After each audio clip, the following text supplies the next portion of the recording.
Consistent with all the above, I announced during the budget statement presented to Parliament on November 24th that government will undertake a debt operation program.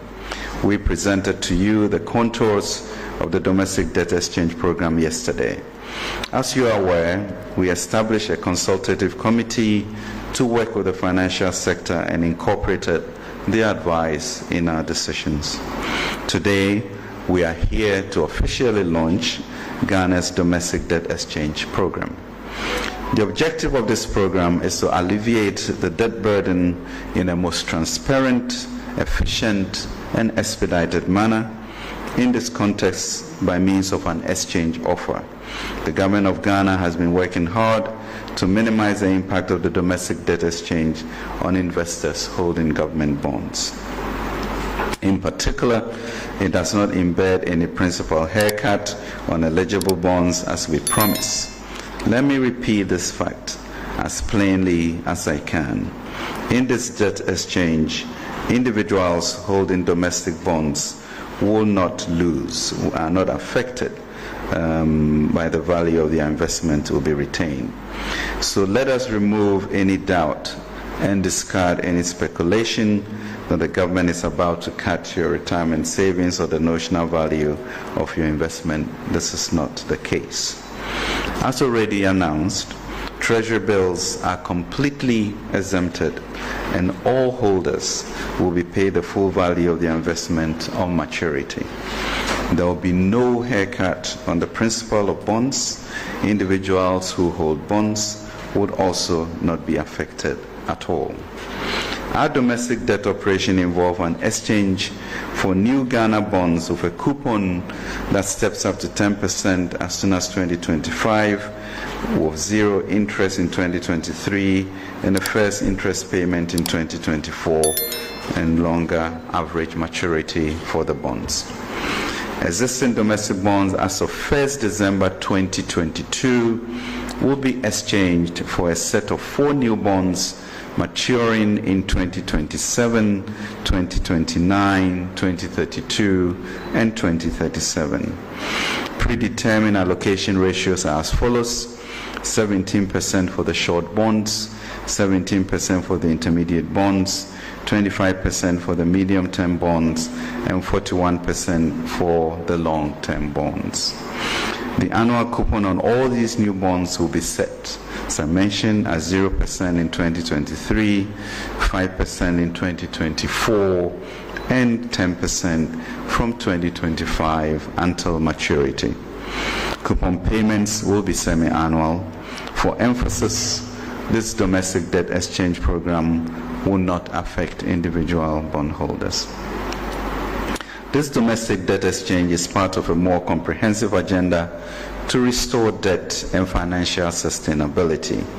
We are also working towards a restructuring of our external indebtedness, which we will announce in due course. This is a key requirement to allow Ghana's economy to recover as fast as possible from this crisis. This is also a key requirement to secure an IMF support.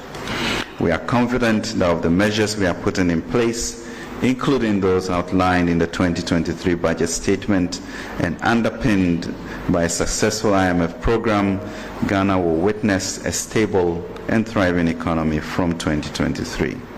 We accordingly anticipate that inflation will be returned to single digits, ensuring that real return on these new bonds will be protected. As His Excellency the President declared in his address to the nation on 30th October 2020, and I quote, "To restore and sustain debt sustainability, we plan to reduce our total public debt to GDP ratio to some 55% in present value terms by 2028. This can only be achieved through the active participation of all key economic actors. In that perspective, we call upon all domestic debt holders to take their share in ensuring that public debt sustainability is quickly restored by participating in this exchange program. Our pledge to you all is that government will take all appropriate measures to safeguard the solvency of the financial institutions involved in the exchange.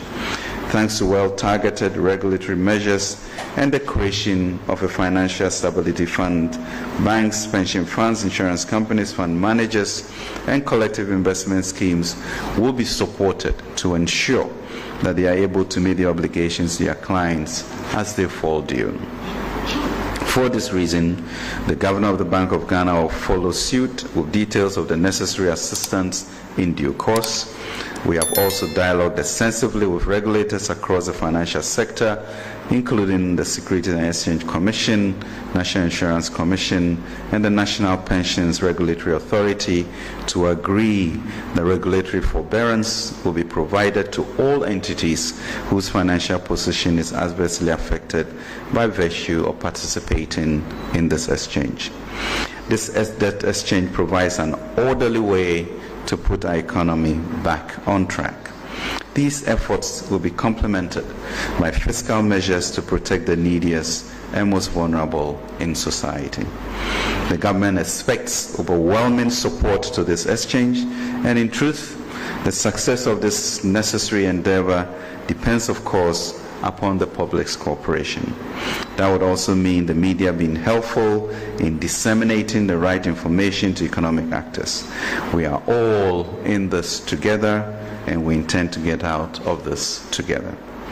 The alternative will be a far worse economic crisis with protracted closure from international markets, including imported goods and services, and further domestic economic instability, both for the real economy and the financial sector. It would also mean depleted fiscal resources to support the neediest. Ghana is not the first nation to undertake such domestic debt operation. To illustrate the point, let me cite examples of just 2 countries among many others in the last decade. Jamaica resorted to such operations in the past, notably in 2010 and 2013.